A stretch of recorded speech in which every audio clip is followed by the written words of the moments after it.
Lapu-Lapu City Mayor-elect Junard Ahong Chan mihulagway nga uncooperative ang transition team sa kasamtangang administrasyon. Samtama kan ni Department Head sa mga silingang dakbayan lakip sa mahupot ug katungdanan sa Lapu-Lapu City Hall sa bag-ong administrasyon. Si Luan Merondina sa report. Upat ka adlaw na lang magsugod na ang bagong administrasyon sa dakbayan sa Lapu-Lapu. Sa alas 12 sa udto sa Hunyo 30, opisyal nang mukanaog sa katungdanan si incumbent Mayor Paz Radaza, kinsa mo asumer na usab sa bagong katungdanan isip kongresista sa Lone District sa dakbayan sa Lapu-Lapu. Sa maong adlaw usab, mulingkod sa katungdanan si Mayor-elect Junard Ahong Chan. Apan nabalaka na si Chan kay hangtod karon gikatahong nagdumili ang transition team sa kasamtangang administrasyon sa pagpakikita sa transition team sa bagong administrasyon. So it seems like uncooperative man kaayo ang PICAS. No? Dili pareha sa ubang mga cities like Mandaue and sa atong hibawan, Cebu City and province of Cebu na nagka-sit down gid sila.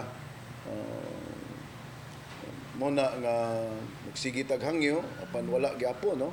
Zero pa gyud ang ato ang data. Mato ni Chan, makadaghang higayon na siyang mihangyo sa DILG nga unta masayo-sayo ang panag-abot nila sa transition team aron usab makapangandam siya sa iyang paglingkod sugod sa Hulyo 1. I don't know with the DILG. Di ko kasabot gyud, no, nganong dili niya mapursige. So posible ang PICAS basin og di balibad sad.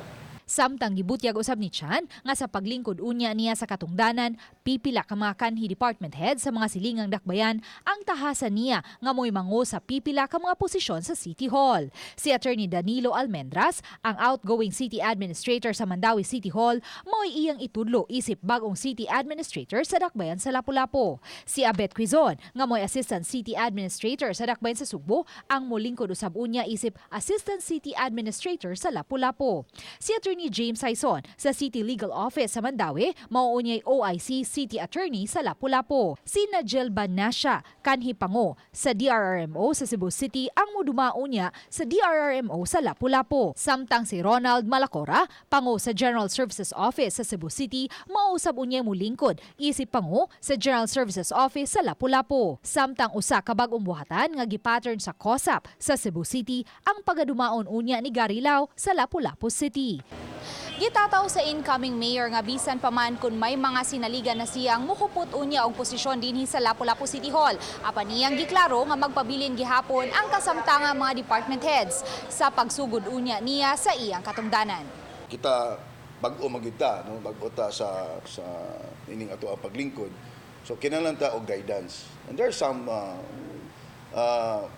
expert from other cities na makatabang na to sa pagpadagan sa atong panggobyerno. Sa pagkakutlo ning balita, parehong wa pa motubag sa among mga teksto ug tawag sila si Mayor Paz Radaza ug OIC DILG Lapu-Lapu Jonah Pino. Uban ni rin ang Tiquiñones. Luan Merondina, Balitang Besda.